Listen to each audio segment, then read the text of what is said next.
Sir, could you pretend to be my dad, just for one day? A billionaire paused. A child's question shattered his perfection and awakened the humanity he thought was gone forever. In a world measured by seconds and margins, Edward Cole had built a fortress against anything unpredictable. Every meeting timed, every decision flawless. But one ordinary afternoon, a single voice shattered his perfect symmetry. Sir, could you pretend to be my dad, just for one day? That question didn't just stop a billionaire's schedule. It cracked open a past he'd buried, and a future he never expected to build. This isn't just a story about a businessman and a little girl. It's the story of how precision met chaos, and how one promise changed everything. And before I forget, where are you watching from today? Leave a comment below. Enjoy the story. A man who erased his past is asked to build a future. Edward Cole measured his life in seconds, and he was 45 seconds behind. This delay, caused by a simple cashier, was an irritation he would not tolerate. The boardroom was silent. Sunlight sliced across a 20-foot mahogany table, reflecting off the glass walls that overlooked the city. Edward Cole stood at the head of the table. He was a man tailored in quiet, expensive gray. His presence filled the room, cold and absolute. Peterson, Edward said, his voice quiet. Quiet was always worse than loud. The projection margin in the fourth quarter summary was off. A man named Peterson, sweating in his own expensive suit, shifted. Sir, it was only 0.2%. A minor rounding. 0.2%, Edward interrupted, is $1.4 million. Your minor rounding is the cost of an entire department. It is waste. I do not tolerate waste. He adjusted the cuff of his shirt. He did not yell. He never needed to. His disappointment was a heavy weight that settled on everyone in the room. Fix it, and do not bring me close enough again. He turned. Ms. Jennings, his assistant, sharp and efficient, stepped forward. Sir, your car is waiting. The meeting with the Board of Regents is at 1:30. I know what time the meeting is, he said. He disliked being reminded. He started for the door, then paused. And the water in this office is unacceptable. The filter is off. I can taste the minerals. I will have it replaced, sir. I'll get my own. He swept out of the room, leaving a trail of chilled silence behind him. His associates breathed out, as if they had been holding their breath the entire time he was there. Edward Cole did not like chaos. He did not like errors. He did not like surprises. His life was a fortress of precision, built to keep the messiness of the world out. He had spent decades perfecting it. He stepped out of his building, bypassing his waiting car and driver. The corner market was faster. He just needed one bottle of imported, still water. Glass, not plastic. It was a simple, controllable request. The market was the opposite of his office. It was loud. It smelled of coffee and ripening bananas. The line was long, filled with people moving too slowly. He felt a familiar knot of impatience tighten in his chest. Finally, he reached the counter. One bottle. Still water. Imported. Glass. The cashier, a young man with headphones around his neck, nodded. He scanned a bottle and slid it toward Edward. Edward looked down. The bottle was green. The label read, sparkling. He placed his hand firmly on the bottle and pushed it back. Excuse me, he said. His voice was cool and clipped. I ordered still water. This is sparkling. The cashier blinked, looking at the receipt in his hand, flustered. Oh, I'm sorry, sir. You thought wrong, Edward said. His tone was sharp, but not raised. And now I am late. Behind him, the line grew restless. A low hum of New York murmurs began. Frustrated sighs. Impatient glances. Edward Cole did not care. Precision was his currency. Errors, no matter how small, were not acceptable. Then, a voice cut through the tense air. It was tiny, high-pitched, and startlingly clear. Sir, could you pretend to be my daddy? Just for one day. Edward froze. The sound was so out of place. It was like a bird flying into his sterile boardroom. He turned. Standing just a few feet away was a little girl, perhaps 8 years old. She had messy blonde hair pulled into a crooked ponytail and was wearing a faded blue hoodie. Her eyes, wide and serious, looked up at him with a terrifying sincerity. Behind her, a woman rushed forward, breathless. Sophie. Oh, goodness. Sophie, come here. The woman's face was flushed with panic. She grabbed the child's shoulder. Sweetheart, you cannot run off like that. You can't talk to strangers. The woman looked up at Edward, her eyes wide with fear. She wore a simple, worn beige coat. Underneath, Edward recognized the dark blue polo shirt of the ever-clean maid service. The same service that cleaned his own office building. She was exhausted. He could see the faint lines of fatigue around her eyes. But she held herself with a weary dignity. I am so sorry, sir, the woman said, pulling the little girl, Sophie, back toward her. She just says things sometimes. She didn't mean. Yes, I did, Sophie interrupted. She was not crying. She was stating a fact. Tomorrow is Bring Your Hero Day at school. All the other kids are bringing their daddies. I don't have one. She looked at Edward's expensive gray suit. You look important. You look like a hero. Edward stared at her. For a full 10 seconds, he forgot about the water. He forgot the line. He forgot his 1:30 meeting. He was a man who commanded billions, but he was completely disarmed by an 8-year-old child. There was no fear in her. Everyone was afraid of him. His employees, his competitors, even his own board. But this child looked at him like he was a solution. We'll go, the woman said, her voice shaking. She was trying to steer Sophie toward the door. We're so sorry to bother you. Wait. Edward said the word before he had processed it. The woman and child froze. Edward looked directly at the woman. He had seen her before. In the halls of his building, late at night, pushing a cart. You work for Everclean, he stated. She flinched, as if he had accused her of a crime. Yes, sir. My name is Claire. Claire Miller. I clean offices. I didn't mean for her to bother you. We're not asking for anything, I promise. Mommy, Sophie whispered, tugging on her mother's coat. Ask him. Claire's eyes filled with tears of pure frustration. Sophie, please. Not now. Edward looked at the girl. What is your name? Sophie Miller, she said. The name Miller. It was common, but something about the mother's face, the desperation mixed with pride, made him ask. Your husband, he said quietly. Sophie's father. Claire's chin lifted. He passed away. When she was 2, he was in the service. What was his name? David, she said, her voice soft. David Miller. Edward's expression, usually locked in place, shifted. David Miller. From the 101st. Claire's eyes went wide. How did you know that? Edward didn't answer. He was looking at Sophie. Your great-grandfather, he said, was Michael Miller. It wasn't a question. We call him Iron Mike, Sophie said proudly. He was a big hero. Mommy has his medal in a box. The line in the store had gone completely silent. The cashier was watching, wide-eyed. Edward stood still. Iron Mike Miller. The name was a legend. A name his own father, a veteran himself, had spoken with a reverence reserved for saints. Michael Miller had saved his entire platoon in a firefight decades ago. He was a man of true, uncomplicated honor. And this was his great-granddaughter, wearing mismatched socks and asking a stranger to be her father. Her mother, his descendant, was scrubbing floors to survive. He looked at his watch.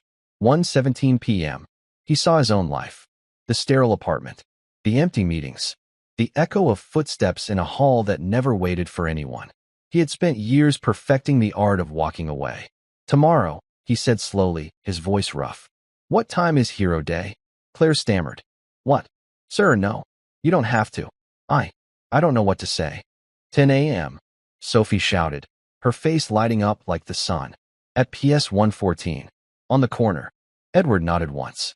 I will be there. Really? Sophie whispered. I will be there, he repeated. But, he added, looking down at her with a hint of his usual sharpness, I expect you to have a schedule for this event. I do not do chaos. Sophie giggled. Edward turned, left the sparkling water on the counter, and walked out of the store. He did not have his water. He had just ruined his afternoon schedule, and he had just made a promise he never saw coming. In his car, the silence was heavy. His driver, Sam, had been with him for 10 years. Sir, Sam asked, looking at him in the rearview mirror. The meeting with the regents? Cancel it, Edward said. Sam's eyes widened.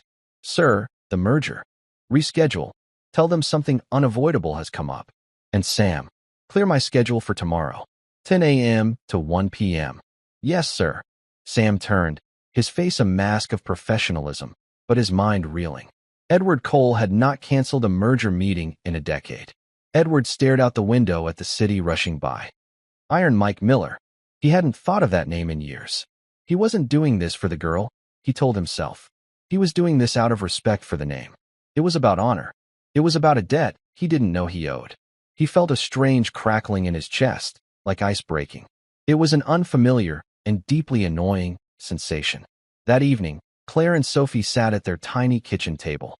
Their apartment was small, but clean. The ever-clean polo shirt was hanging to dry over the sink. "Sophie," Claire said, her voice still trembling. "You can't do things like that. That man, that's Edward Cole." "Who's that?" Sophie asked, coloring in a drawing. He owns the company I clean for. He's one of the richest men in the city. He's not the kind of person you just talk to." "He was nice," Sophie said. "He was precise," Claire corrected. "He's not going to show up, sweetheart. Men like that don't. They have more important things to do." "He promised," Sophie said, not looking up from her drawing. She held up the paper. It was a drawing of 3 people. A woman, a little girl, and a tall man in a gray suit. Claire's heart ached. She was terrified he wouldn't show up. It would break Sophie's heart. And a tiny, secret part of her was terrified that he would. The next morning, the clock on Edward Cole's wall chimed. It was 5 a.m. The chime was a soft, digital tone, calibrated to the exact second. His apartment was a vast space of glass and gray stone overlooking Central Park. There were no photographs. There were no stacks of magazines. There was no clutter. It was less a home and more a high-end containment facility. He rose, showered, and dressed. His routine was a ritual. He selected a suit from a closet that held 20 identical gray suits and 40 identical white shirts. Then he stopped. He looked at the suit in his hand. He imagined standing in a public school gymnasium. The image was jarring. It was an error in judgment. A suit like this was a statement of power. It would be seen as arrogance. It was, in a word, imprecise. He opened another closet. This one was almost empty. It held clothes he rarely wore. He pulled out a pair of dark wool slacks, a crisp white shirt, and a simple, black cashmere sweater. He put them on. He looked in the mirror. He felt exposed, unprotected. He added a dark blazer, structured and severe. It was the closest he could get to armor. He went to his kitchen, a laboratory of stainless steel, and drank 1 glass of filtered water. Not the imported kind. The filter in his apartment was, of course, perfect. He looked at his daily schedule, displayed on a screen built into the wall. 7 a.m., market analysis, global. 8:30 a.m., call with Tokyo Exchange. 10 a.m. PS 114. Hero Day. 1:30 p.m., rescheduled Regents meeting. That 10 a.m. entry looked like a typo. A piece of graffiti on a marble wall. He felt the familiar nod of impatience. Why was he doing this? The name, Iron Mike Miller, surfaced in his mind. He remembered his own father, a man who had built a small fortune through grit and iron. His father had respected very few people. Most men just make money. Edward, his father had told him once, swirling a glass of brandy. They're weak. They forget what matters. A real man understands debt. Not money debt. The other kind. The kind that gets paid in blood and honor. His father had pointed to a framed, black and white photo on his desk. A young man in uniform. Michael Miller. He saved my older brother's life. He saved our whole name. You see that name, Edward? You honor it. Edward looked at the clock. 6:15 a.m. This is a debt, he said to the empty room.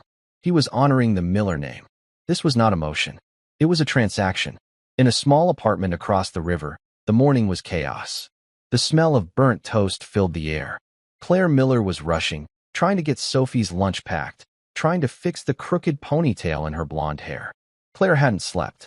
She had spent the night wrestling with a terrible, vibrating anxiety. She was the maid. He was the owner. She had seen him once before, months ago, striding through the lobby of his building. He didn't look at people like her. He looked through them. Now, her daughter had demanded his time. He had said yes. But people like that didn't mean yes. Yes was a way to end an awkward conversation. He wouldn't come. She had to prepare Sophie. Sweetheart, she said, kneeling, her hands fumbling with the elastic in Sophie's hair. You know, Hero Day is mostly about telling stories. I know, Sophie said.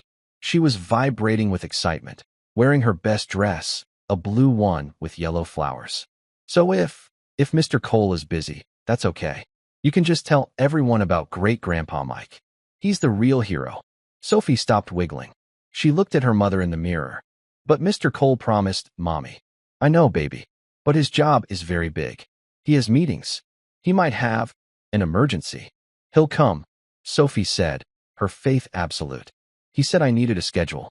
I made one. She pulled a piece of construction paper from her backpack. It was folded in half. On the front, she had drawn a tall stick figure in a gray suit, holding hands with a little stick figure. Claire's heart broke. Okay, baby. Okay, let's go. They walked the 3 blocks to the school. Claire held Sophie's hand. Claire's palm was sweating. Sophie's was dry and warm. PS 114 was an old brick building. A banner hung over the door, painted by children. Our heroes welcome. The gymnasium was already filling up. The air was loud with children's voices and the smell of floor wax and coffee. Claire saw the other parents. There were men in military uniforms, firefighters, a police officer. There were moms in nursing scrubs and business suits. There were dads in construction boots and dads in ties. Claire and Sophie stood by the entrance. 9:55 a.m. The principal was walking toward the microphone. Claire's stomach turned to ice. He wasn't coming. She felt a terrible, burning shame. She had let Sophie believe. Okay, Soph, she whispered, her voice thick. It's time to find our seats. We'll just. Sophie's face, so bright moments before, crumpled. Her lower lip began to tremble. She was staring at the door, her faith finally cracking. He promised, she whispered. Claire felt tears sting her own eyes. I know, sweetheart. I'm so sore. A car door slammed outside. It wasn't a normal sound. It was the heavy, solid thud of a car that cost more than their apartment building. A few parents by the door turned to look. Through the wired glass of the gym doors, Claire saw it. A black car, sleek and silent as a shark. It was so out of place in front of their school, it looked like a mistake. The driver, Sam, got out. He walked around and opened the back door. Edward Cole stepped onto the sidewalk. He was not in his usual gray suit. He wore the dark blazer and slacks. He looked stiff, severe, and deeply uncomfortable. He adjusted his cuffs, his eyes scanning the school building as if it were a hostile territory. Every parent in the gym who had turned to look went silent. They didn't know who he was, but they knew he was someone. Sophie gasped. He came. Her voice, pure joy, cut through the entire gym. Before Claire could stop her, Sophie dropped her backpack and ran. She bolted out the gym doors, across the small lobby, and launched herself toward the sidewalk. Edward saw her coming. He was not a man who was approached by running children. He visibly braced, his shoulders tensing. Sophie didn't hug him. She stopped, skidding to a halt a perfect 2 feet in front of him. She was beaming so hard her face looked like it might split in two. You came, she said. You're not late. You're exactly on time. Edward looked down at this small, blonde, 8-year-old child. He looked past her at Claire, who was standing in the doorway, pale and frozen, looking like she might be sick. He gave Claire a single, sharp nod. He was here. The transaction had begun. I have the schedule, Sophie said, her voice serious. She unfolded the piece of construction paper. Edward looked at it. It was written in wobbly purple crayon. 1. Walk in. 2. Sit. No wiggles. 3. My turn. 4. Smile. The E was missing. He looked at the drawing of himself. The crayon man had a very stern, straight line for a mouth. He felt that strange, annoying crackle in his chest again. Chaos, he muttered. No, Sophie said seriously. It's a list. Very well, Edward said. He held out his hand. Sophie stared at it. Item 1, Edward said, his voice clipped. Walk in. We are on a schedule. Sophie's smile returned. She slipped her small, warm hand into his. His hand was large, manicured, and cold. Her tiny fingers wrapped around one of his. He looked down at her hand, then up at the school. He took a deep breath. Together, the billionaire and the maid's daughter walked into the school, leaving Claire to follow, trembling, behind them. The noise in the gymnasium was a dull roar. Children were laughing, parents were chatting. The moment Edward Cole crossed the threshold, a wave of silence rolled out from the door. It was not a respectful silence. It was a silence of pure, blunt curiosity. Heads turned. The mother saw a man who looked like he had stepped out of a magazine. Tall, severe, and wearing a blazer that cost more than their mortgages. The father saw a man who radiated an uncomfortable, absolute authority. Mommy, Sophie called, still holding Edward's hand. We're in item 2 now. Sitting. Claire hurried over, her face pale. Sophie, quiet. Let's sit in the back. No, Edward said. His voice was not loud, but it cut through the murmurs. He pointed with his chin toward a row of empty seats on the metal bleachers. We will sit there. It is efficient. A clear view. He was assessing the room like a general. Exits. Sightlines. Potential threats.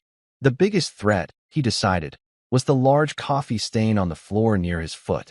He led the way. Claire and Sophie followed in his wake. He navigated the bleachers with a stiff, awkward grace, as if he expected the metal to collapse under his weight. He sat. He placed his hands on his knees. He stared straight ahead. Claire sat beside him, leaving a careful 6-inch gap between them. Sophie, oblivious, scrambled over and sat between them, pressing her small shoulder against Edward's arm. He flinched. A tiny, almost invisible muscle twitch in his jaw. He did not move away. You're not wiggling, Sophie whispered, looking up at him. I do not wiggle, Edward stated. The principal, a woman with a kind, flustered face, tapped the microphone. All right, everyone. Welcome to our annual Hero Day. We are so thrilled to celebrate the people who make our community great. The event began. A young man in a crisp blue uniform, a firefighter, went first. He held his helmet. He talked about his crew, about pulling a family from a fire last month. The children clapped. Next, a woman in bright blue scrubs. She was a nurse in the emergency room. She told a gentle story about helping a lost child find his mother in the hospital. With each speaker, Edward felt a growing sense of displacement. These people spoke of saving lives, of community, of service. He saved margins. He cut losses. He restructured debt. He glanced at Claire. She was watching the nurse, her hands clasped tightly in her lap. Her expression was one of quiet respect. She belonged here. He did not. He felt Sophie shift beside him. She was looking at him, not the stage. Are you bored? She whispered. I am focused, he replied. It's okay, she whispered back, patting his arm. Our part is next. It's the best one. Edward's stomach tightened. The transaction. He just had to get through the transaction. And next up, the principal said, looking at her clipboard, we have Sophie Miller. And her hero, Mr. Edward Cole. The gym applauded politely. Sophie sprang to her feet. Item 3, she said, grabbing Edward's hand again. She tugged. He stood. He felt like he was moving underwater. Every eye in the room was on him. He, a man who commanded boardrooms of sharks, suddenly felt the primal, irrational fear of public speaking. In a gym, he walked with Sophie to the small, carpeted stage set up under the basketball hoop. The microphone squeaked. Sophie took the microphone first. She was completely, terrifyingly fearless. Hi, she said, her voice booming. This is my hero. He's Mr. Cole. He's very, very important and very busy. A few parents chuckled. Edward remained perfectly still, his face a mask of iron control. He's not my real dad, Sophie continued, causing a ripple of confused murmurs. My real dad, David, is in heaven. He was a soldier. But Mr. Cole is my dad for today, because he promised. She looked up at him, her eyes shining with blind trust. And he never breaks a promise. That's a hero. She handed the microphone to Edward. He accepted it. The metal was cold. He stared at the crowd. They stared back. He saw the firefighters, the nurses, the parents. He saw Claire, her hands over her mouth, her eyes wide with a mixture of terror and something else. Pride. He cleared his throat. The sound was too loud. My name is Edward Cole, he began. His voice was flat. I am not a hero. I am not a soldier or a first responder. I am a businessman. He paused. What did a businessman say? He hated this. He hated the chaos, the emotion, the imprecision. Heroism, he continued, finding a new rhythm, is often misunderstood. It is not always a single, public act. It is not always about fires or emergencies. He found himself looking at Claire. She was holding her breath. Sometimes, he said, his voice lowering slightly, heroism is consistency. It is doing a job, no matter how small, with precision. It is showing up. Every day, it is finishing what you started. He was just talking, saying words, but they felt true. Sophie's father, he said, was David Miller. Her great-grandfather was Iron Mike Miller. They were men who understood duty. They were men who understood honor. They were men who finished what they started. He looked down at Sophie. That name is a name to be proud of. Sophie Miller comes from a line of heroes. I am just honoring a debt to that name. He stopped. He had said enough. He had said too much. He handed the microphone back to the principal, who looked at him, stunned. The gym was silent. Not curious, not confused. It was the silence of people who had just heard something they did not expect. Then, the firefighter in the front row began to clap. Slowly, firmly. Then the nurse. Then Claire, tears streaming down her face. Soon, the entire gym was applauding. It was not polite applause. It was real. Edward was frozen. He did not understand the sound. He had received applause for corporate victories. This was different. This felt warm. Sophie launched herself at his leg, wrapping her arms around his knee. Item 4, she yelled into his trousers. Smiling, he looked down at the top of her blonde head. He felt his face. The muscles were stiff and used. He tried. A small, awkward lifting at the corner of his mouth. It felt more like a grimace. Sophie looked up. You did it. You did it, Mr. Cole. He put a hand, almost unconsciously, on her head. The transaction was complete. He had done his part. He walked her back to their seat. He sat down. The principal continued, but Edward didn't hear her. He was aware of only two things, the echoing sound of the applause and the small, warm hand of Sophie Miller, which had once again found his and was holding on tight. He did not pull away. The event ended. The principal, wiping her eyes, thanked all the heroes. Parents and children moved toward a long table piled with cookies and jugs of orange juice. The gymnasium, which had been quiet with respect, erupted back into joyful chaos. The noise hit Edward Cole like a physical blow. He hated large crowds. He despised the smell of cheap sugar cookies and artificial juice. Mr. Cole, cookie. Sophie tugged on his blazer, pointing to the table. She was still, stubbornly, holding his hand. I do not eat cookies, he said, his tone clipped. He looked toward the exit. His schedule was blinking red in his mind. 11:15 a.m. He was 15 minutes behind his exit time. Sir. He turned. The firefighter who had spoken first was standing there. He was a tall man with a kind face, and he was holding 2 paper cups of juice. He offered one to Edward. Edward stared at the cup as if it were a biohazard. No. The man didn't flinch. He just smiled and set the cup down. That was a good speech.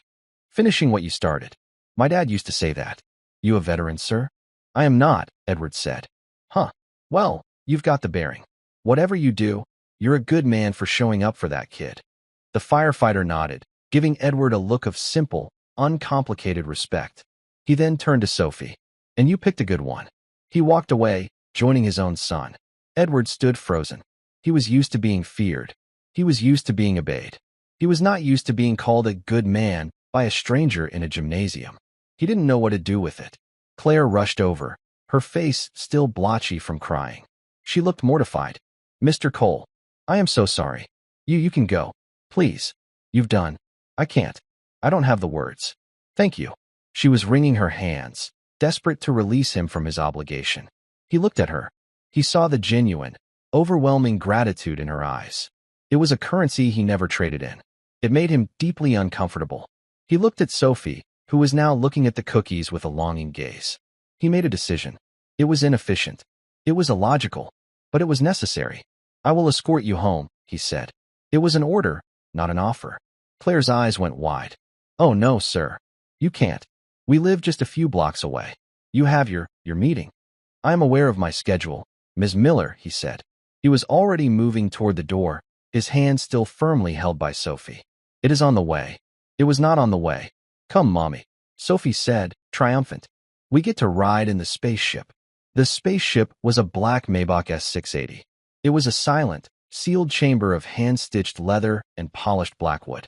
His driver, Sam, held the door open, his face a perfect, professional mask. He did not even blink at the 8-year-old in the flowered dress. Claire hesitated, her hand on the door. She looked at her own worn coat, at the scuff on her shoe. Mr. Cole, it's too much. Get in the car, Ms. Miller, Edward said, his patience thinning. She got in. She sat on the absolute edge of the plush leather seat, as if she were afraid to leave an impression.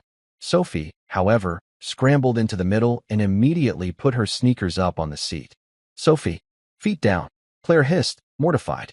It's fine, Edward said, though his eye twitched. The car is cleaned daily. Sophie bounced. Wow, it's so quiet. It doesn't even feel like we're moving. She pointed to the illuminated panel in the armrest. What does this button do? Do not press the buttons, Edward commanded. Sophie immediately pulled her hand back. Okay. Sam pulled the car into traffic. The noisy, chaotic city street outside was completely muted, visible only through the tinted glass. It was like watching a movie of the world they had just left. The silence in the car was heavy. Sophie, as always, broke it. Did you like being my dad, Mr. Cole? Claire closed her eyes in second-hand embarrassment. Sophie, please. Edward stared out the window.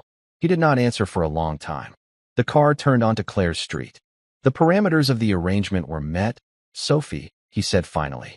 What's parameters? She asked. It means it was okay, Edward said, struggling. It was acceptable. Just acceptable? Sophie sounded disappointed. I thought you were great. You're the best pretend dad ever. Edward turned to look at her. I am the only pretend dad you have ever had. It is a data set of one. It is not a valid comparison. Sophie giggled. You talk funny. The car glided to a stop in front of a 5-story brick apartment building. The paint on the front door was peeling. A crack ran up the side of the concrete steps. Sam got out to open the doors. Claire scrambled out, pulling Sophie with her. Well, here we are. Thank you again, Mr. Cole. For everything. The ride. The school. Edward got out of the car. He stood on the sidewalk, a tall, severe figure in cashmere and wool, looking out of place among the row of parked cars and overflowing trash cans. He had finished the task. His 1:30 meeting was still viable if he left now. He should leave. He did not move. He looked at the building. He looked at Claire, fumbling for her keys. He looked at Sophie, who was watching him with wide, serious eyes. You work for Everclean, he stated, his eyes fixed on the peeling paint. In my building. Claire flinched, as if he had reminded her of her place. Yes, sir. Floors 40 through 45. His floors. He had an entire suite on 44. He had walked past this woman. He had looked through her. He realized with a jolt that she was the one who refilled the water filter he had complained about just yesterday. Mommy's the best cleaner, Sophie said proudly, sensing the shift in tone. She's a hero, too. She can get any stain out. Claire blushed, a deep, painful red. Sophie, that's enough. The medal, Edward said suddenly. Claire stopped fumbling with her keys. What? Your great-grandfather's medal. Iron Mike. The one Sophie said you keep in a box. Oh, yes. I have it. I would like to see it, Edward said. It was not a question. It was not a social request. It was a statement. He had created a new, pending task. Claire was stunned into silence. You want to see it? Now. No, Edward said, glancing at his watch. I have a meeting, but I will make time. It is a piece of history I wish to see. This, he told himself, was the real reason. The girl was a distraction. The school was a favor. The medal was about Iron Mike. It was about his father's words. You honor that name. Of course, Mr. Cole, Claire stammered. Anytime. It's just in a box, but you are welcome to see it. Good, he said. He gave a single, stiff nod. Good day, Ms. Miller. Sophie. He turned, got back into the car. The door shut with a silent, expensive thud. Sophie waved, a small, frantic motion, until the car turned the corner and disappeared. Claire stood on the sidewalk, her keys still in her hand. Her heart was beating so fast she felt dizzy. He is nice, Mommy. See, Sophie said, smiling. He's complicated, sweetheart, Claire whispered. She looked at the empty space where the car had been. She was terrified. Not of him, not anymore. She was terrified because, for the first time since her husband David died, she had felt a tiny, impossible spark of hope. And she knew that hope was the most dangerous, imprecise thing in the world. Edward Cole was 34 minutes late for the rescheduled Regents meeting. He did not apologize. He walked into the secondary conference room, and the 5 men and 2 women at the table, all powerful, all wealthy, stopped their nervous chatter. Gentlemen, ladies, Edward said, taking his seat. The acquisition of the biotech firm. Peterson, the numbers. Peterson, the same man from the 0.2% error, began his presentation. The slides were clean. The data was precise. The projections were exactly as Edward had demanded. It was a perfect, sterile, multi-billion-dollar strategic move. And Edward was bored. His mind, usually a steel trap that snagged every fractional point, was drifting. He kept seeing the chipped paint on Claire Miller's apartment building. He heard the squeak of the microphone in the gymnasium. The long-term yield, as you can see in figure 8.4, Peterson was saying, is projected to increase our market share by 12%. He's wearing mismatched socks. Edward blinked. He looked down the table. One of the regents, a man named Henderson, had his legs crossed. One sock was black. The other was dark blue. Edward had known Henderson for 5 years. He had never noticed his socks. Now, it was the only thing he could see. It was sloppy. It was an error. But his mind didn't register it as an error. It registered. Sophie Miller wears mismatched socks. Mr. Cole, Peterson asked, pausing. Your thoughts on the 12% projection? Edward focused. The room snapped back. It's acceptable, he said, using the word he had used in the car. It felt thin and wrong in this environment. He leaned forward. Your data is fine, Peterson, but the people are weak. Peterson looked confused. Sir? The biotech firm's leadership. No, Edward said, his voice sharp. Your presentation. It has no honor. It's just numbers. What is the point of this acquisition? Beyond the 12%? What does it do? The room was silent. Edward Cole had never asked, what does it do beyond the balance sheet? He was the man who had famously said, the point is profit. Everything else is poetry. It funds research, sir, a woman at the end of the table offered. Into degenerative nerve diseases. Edward stared at her. Good. Lead with that next time. He stood. The meeting was only halfway through. My office has the final approval. The projection is fine. The meeting is over. He walked out, leaving the regents bewildered. He returned to his own office, a vast corner room on the 44th floor. The sun was setting, painting the city in shades of orange and purple. His assistant, Ms. Jennings, stood as he entered. Sir, your 4 p.m. call with London is holding. Handle it, Edward said, loosening his tie. He had never loosened his tie in the office. Sir, handle it, Ms. Jennings. I am occupied. He went to his private bar, a sleek panel of black marble, and poured a glass of water. He tasted it. It was the new filter. It was fine. He thought of Claire Miller, the woman who had to clean his floors, who had to endure his complaint about the water, was the great-granddaughter of a man his father revered. He felt a hot, unfamiliar sensation. It was shame. He buzzed his assistant. Ms. Jennings, I have 2 tasks for you. Both are priority. Yes, sir. First, an employee of the Everclean service. Her name is Claire Miller. I want to know her employment status, her pay rate, and her performance record. Discreetly. Yes, sir. Is there a problem with her service? There is a discrepancy. I am handling it. Second, the principal of PS 114 in Queens. Find her name. Arrange a donation from the Cole Foundation. How much, sir? Enough to fix the peeling paint and the sound system, Edward said. A hero day should not be chaotic. Send it anonymously. Yes, sir. He hung up.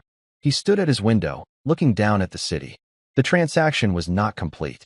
He had thought paying his respects at the school was the end of the debt. But seeing her apartment, seeing the peeling paint, the debt was larger than he thought. He was honoring the Miller name. That was all. Across the river, Claire Miller was trying to make dinner. It was a small kitchen. The meal was simple, spaghetti with a jar of sauce.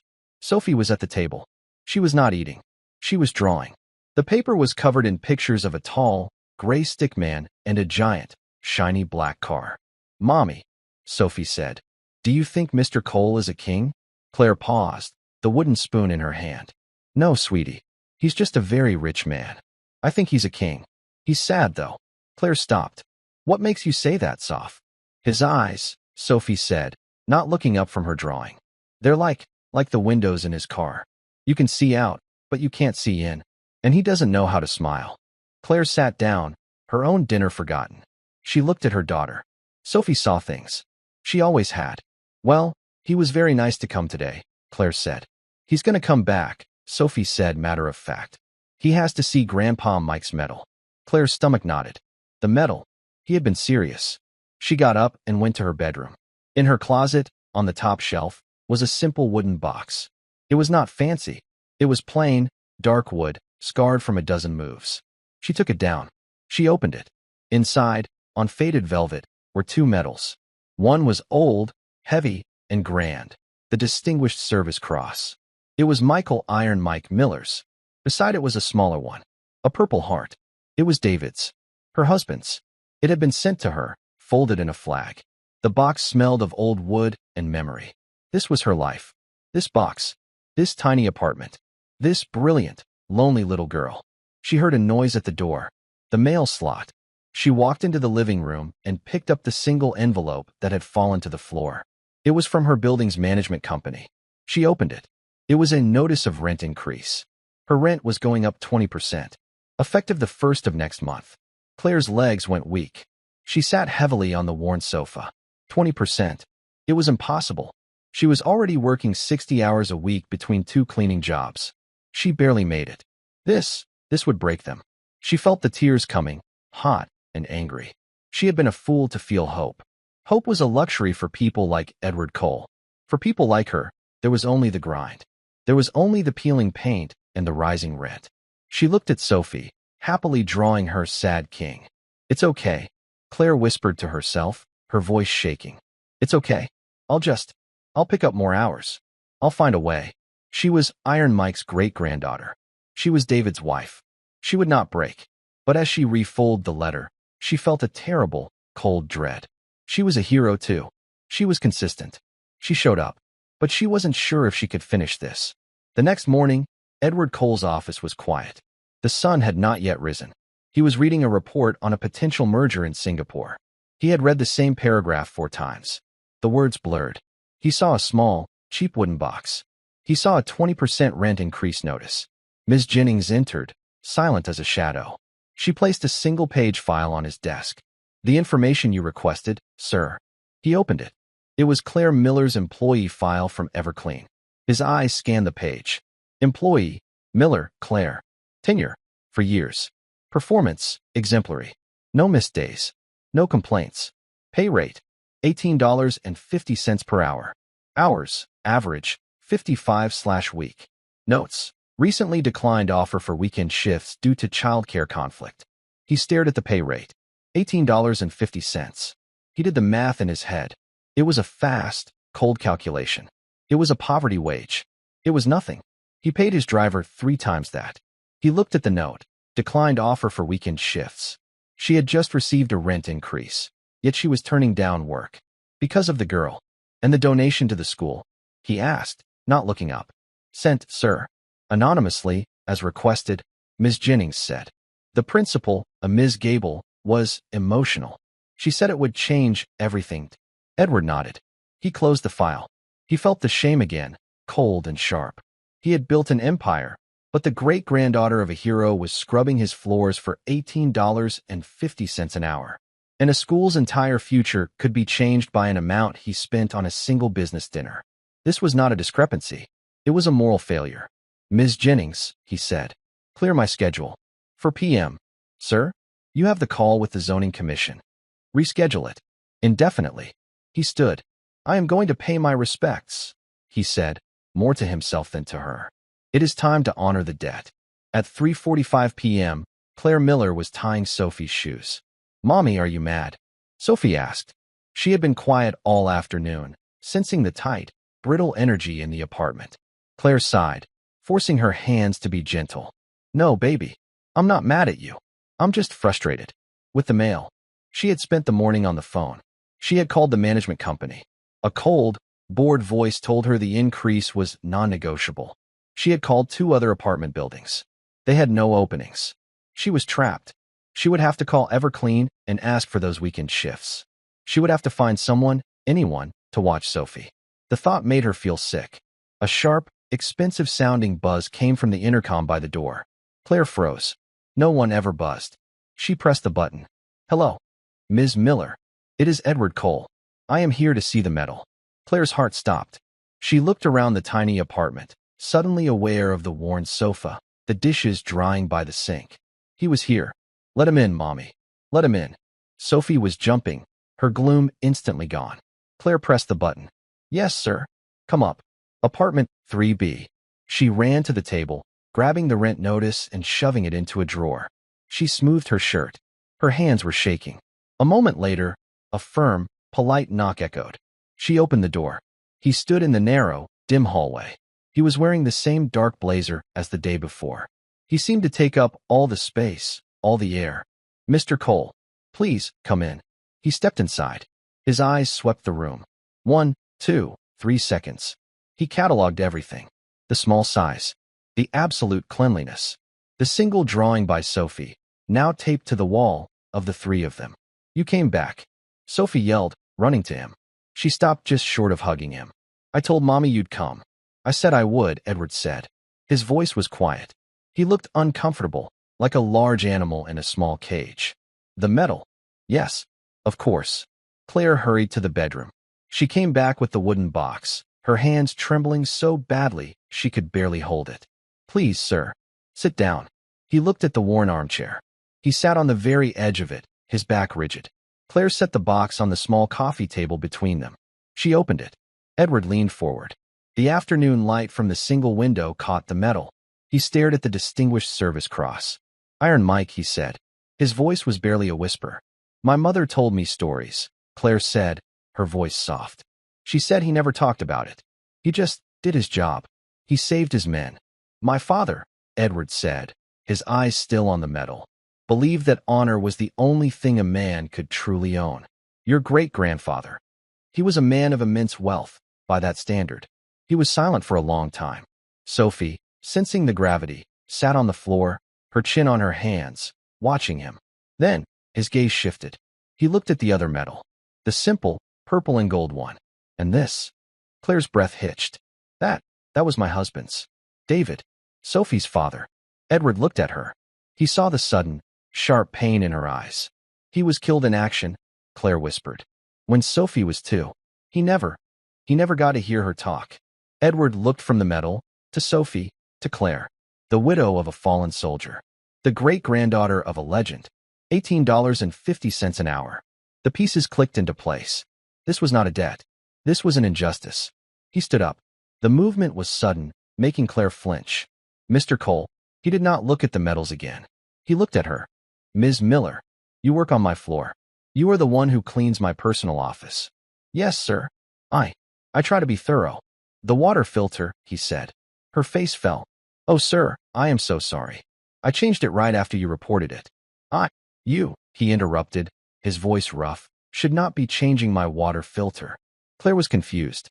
"Sir, thank you for showing me this," he said, gesturing to the box. You have honored your family. I must go." He was already at the door. "Are you leaving?" Sophie asked, her voice small. "You just got here." Edward paused, his hand on the doorknob. He looked back at the small girl. "I have work to do, Sophie," he said. He left. The door clicked shut. Claire stood in the middle of her living room, her heart pounding. The entire visit had lasted less than 5 minutes. She was completely bewildered. In the car, Edward Cole was silent. The Maybach moved through the heavy afternoon traffic. Sam drove, not speaking. Edward stared at the city blurring past. He saw none of it. "Sam," he said. "Sir, call Ms. Jennings. Tell her to get the head of Everclean on the phone. Now." Sam used the car system.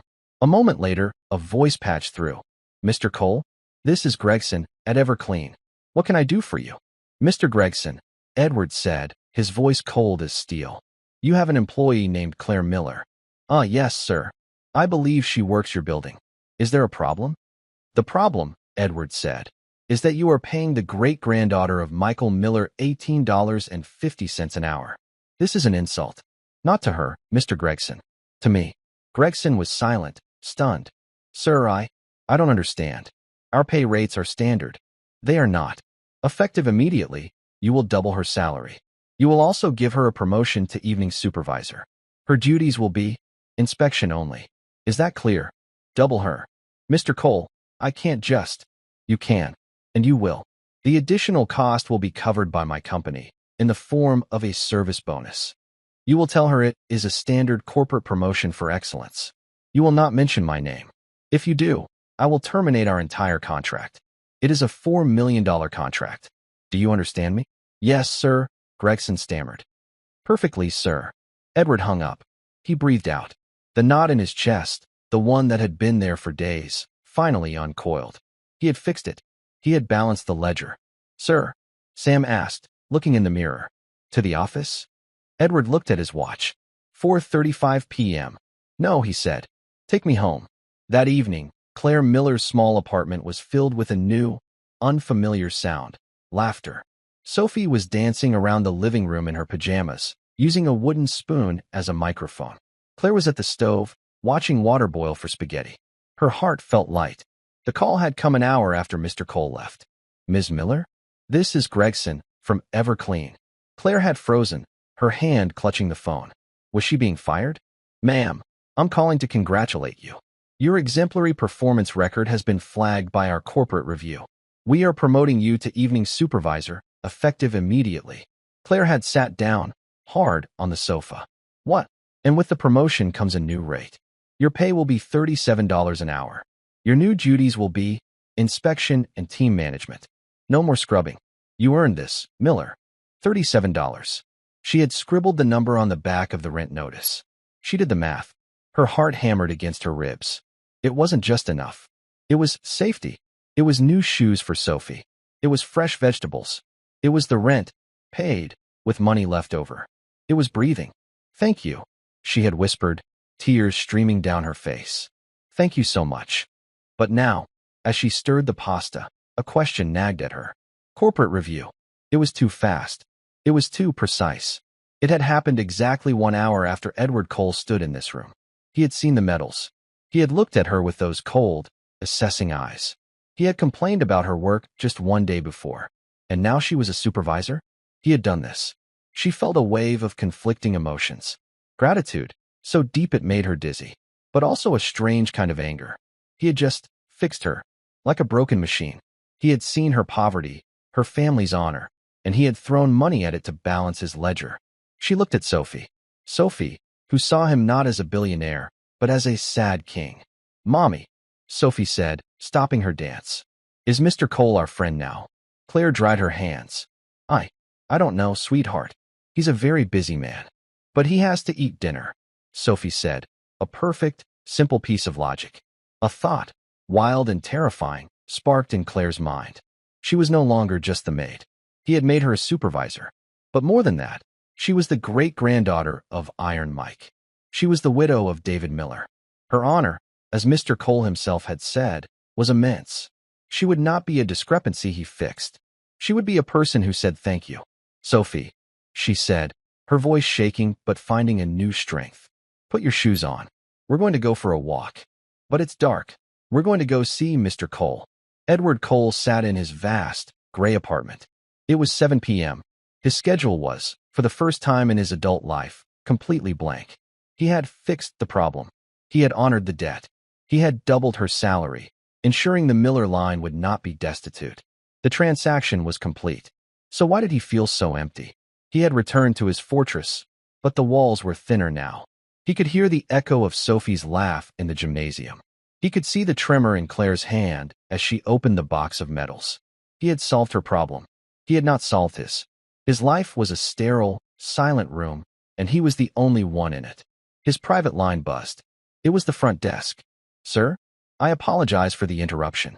There is a Ms. Claire Miller and her daughter in the lobby. They are asking to see you. Edward froze. Here? He looked around the empty room. The silence was deafening. Send them up, he said. A few minutes later, his elevator chimed. The doors opened. Claire and Sophie stepped out into his private foyer. Sophie's eyes were as wide as dinner plates. The ceiling was 30 feet high.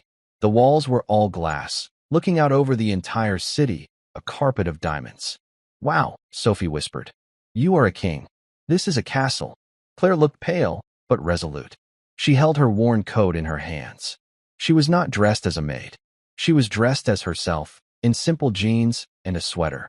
Mr. Cole, she said. She was terrified. He could hear it. But she did not back down. I'm sorry to bother you at home. I got a call this afternoon. From Mr. Gregson. Edward stood by the window. He did not move. I trust it was good news. Your record is exemplary. Claire took a step forward. Please, don't, she said, her voice soft. Don't manage me, sir. I know it was you. Corporate review. Excellence initiative. Those are your words. Edward turned to face her. It was a discrepancy. It has been corrected. No, Claire said. She shook her head, and a bit of her fear fell away, replaced by a quiet, burning dignity. My life is not a rounding error, Mr. Cole. My husband's medal is not a discrepancy. You can't just fix it. Edward said nothing. He had no protocol for this. I came here to say thank you, Claire said, her voice trembling but gaining strength. You gave my daughter a day she will never forget. You saved us. I can pay my rent. I can breathe. And I will never be able to repay you for that. She was crying now, silent tears that ran down her cheeks. But I also came to tell you. This isn't a debt you can pay with money. My great-grandfather saved a life. My husband gave his. That's not a ledger. You can't just pay it and walk away. That's not what honor is. He stared at her. She was right. He had tried to buy his way out of the emotion, out of the connection. He had tried to make it a transaction. He had failed. You're right, he said. His voice was rough. It was not a discrepancy. It was an injustice. And I apologize. Sophie, who had been quietly watching, walked past them. She went to the enormous, dark screen on the wall that controlled his life. Mommy, look, Sophie said, touching the blank screen. Mr. Cole's schedule is all empty. He has no more meetings. Claire looked at the screen, then at Edward. He looked tired and incredibly lonely. Mr. Cole, Sophie said, turning to him.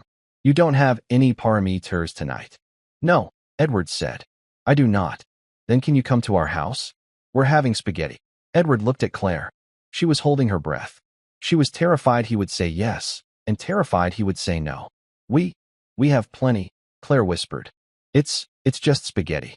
But you are welcome to it. An invitation. Not a transaction. Not a debt.